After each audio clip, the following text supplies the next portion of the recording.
I guess the first question, Kane, is what went wrong? Very broad question, I suppose. We could be here a while.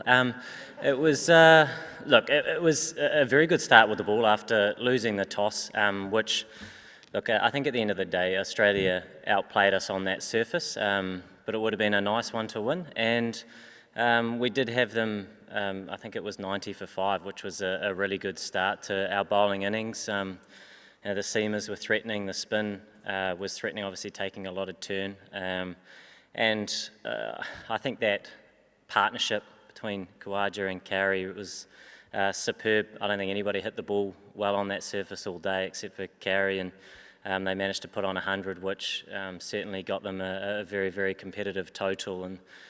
And we were, I suppose, 1 wicket away if you're looking at positives in terms of our bowling performance and trying to restrict them to a much lower total, but it wasn't to be today. Kane, can you just explain the tactics around when you had them 90 odd for 5 and why you didn't bring back someone like Trent Boult? Yeah, I mean, like I say, it was turning a lot and offering a little bit with the seamers, and as the ball got softer, I felt that the spin, I certainly would have liked to have imagined that it would have been a lot more difficult, but the matchups kind of didn't really fall our way with both our spinners turning the ball in to 2 left-hand batters, hence why I bowled a few more overs again. But once again, credit to the way that the Australian batters sort of fought hard to get them to a very good score really on that surface. Kane, how restrictive was the Australian bowling? Because it seemed like a struggle to be able to get the ball away in the early part of that chase. Yeah, they exploited the conditions beautifully well, and I suppose having played on the surface previously meant that they knew exactly what they were doing, and the tall lads hitting the wicket hard, and there was some variable bounce, and then naturally as the game went on, it started to take that turn that we all expected. So they bowled really, really well. Now I suppose if we're being critical, and we would have liked to have obviously taken that 6th wicket, which perhaps may have restricted them to below 200, and I'm sure it would have been a really tough battle. But once again, they outplayed us in all facets today, and it wasn't to be. And from our perspective, once again, it's another surface that's been really challenging and different to other ones, but we do need to move on really quickly to our next match, which we know will be different again.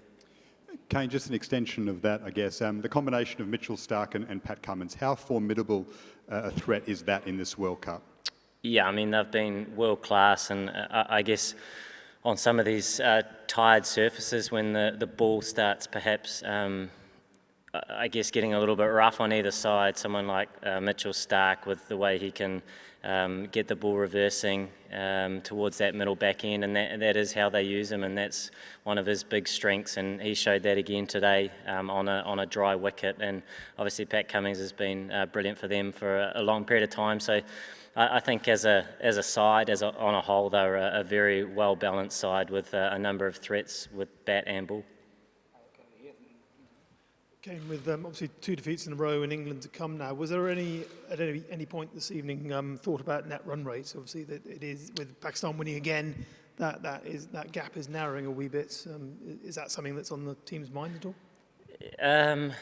No, look, I think that's sort of one of those outcome things that if we are playing our best cricket, then the net run rate, perhaps the opportunity to win are all factors, and that's what we want to be focusing on. So when the game was slipping away, we did want to build a partnership. We did want to try and take the game to a position where we might be able to fire a few shots, which obviously would have helped in that instance, and also given us more of a chance to perhaps have the opportunity to get over the line, but neither of those were a possibility today. So once again, it is about moving on and going to Durham and looking forward to a new surface, new opposition, where as us as a side need to be really positive and play with that freedom, because when we do that, that is when we play our best cricket, and that's the sort of mindset we need to have. Kane, just with the Steve Smith wicket, you had a very specific leg side field when he came in to face Ferguson. Can you just explain the thinking behind that plan? Yeah, we've done it a few times before. Obviously, Steve's a world-class player, and I suppose tried to be a little bit creative, but it certainly took something pretty special despite the plan to hang on to that catch, one of the best catches that you'll ever see. So yeah, whether he was there for a pull shot, I can't quite reveal that, but he was there for something in the air, so that was nice, and he held on to it beautifully. So yeah, it was a good start with us with the ball, but yeah, once again, just unfortunate we couldn't restrict them to a much lower total. Kane, you faced, I guess most of the bowlers in this tournament so far, and you touched on Mitch Starc before. Where does he rank in terms of the hardest bowlers you faced in the tournament?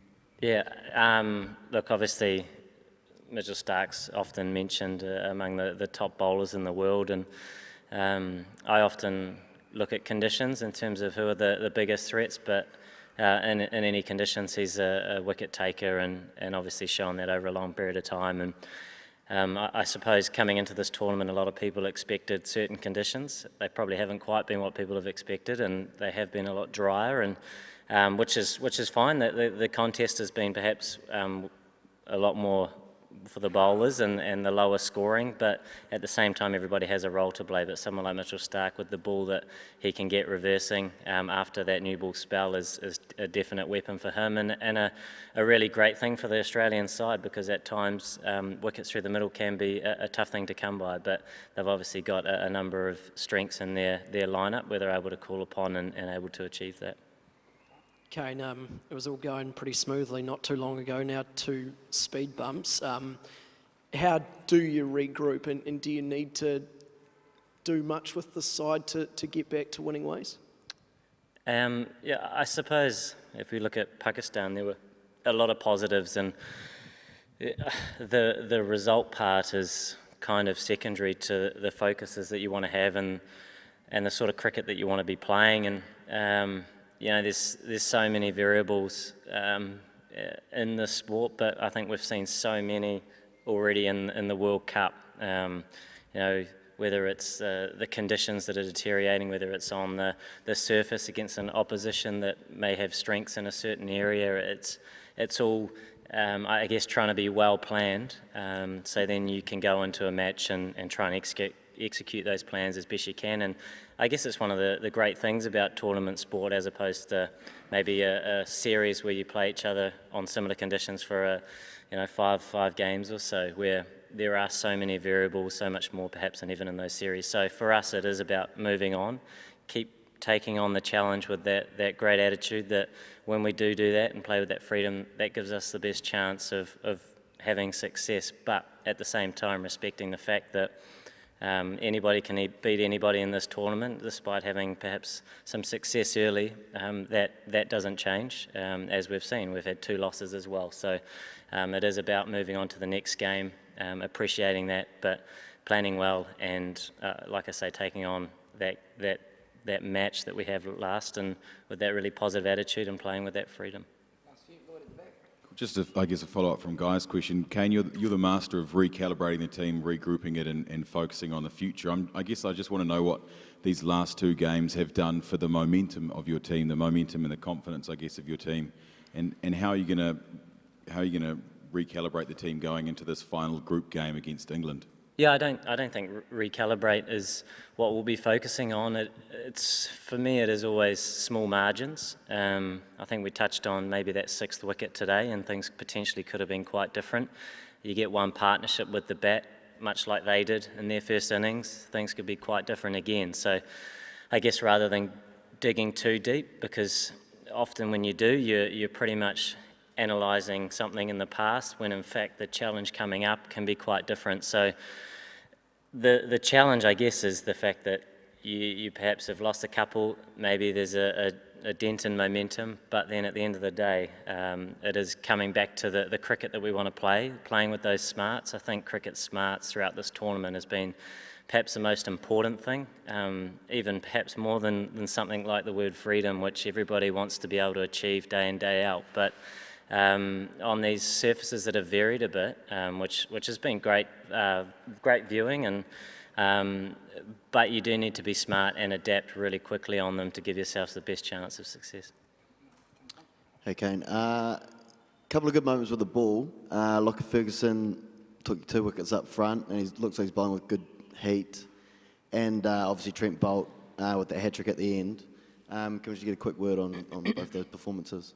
Yeah, Lockie's been outstanding throughout this whole tournament for us, and I guess, you know, he's got the ability to pick up wickets at any stage of the innings, so it's a really good weapon for us, and same with someone like Trent. So, I mean, it's always pretty special moment when you can get a hat-trick, regardless of when and where, but both of those two have been big performers for us for a long period of time, and you know, it's important that they both freshen up and look forward to the next challenge ahead against England.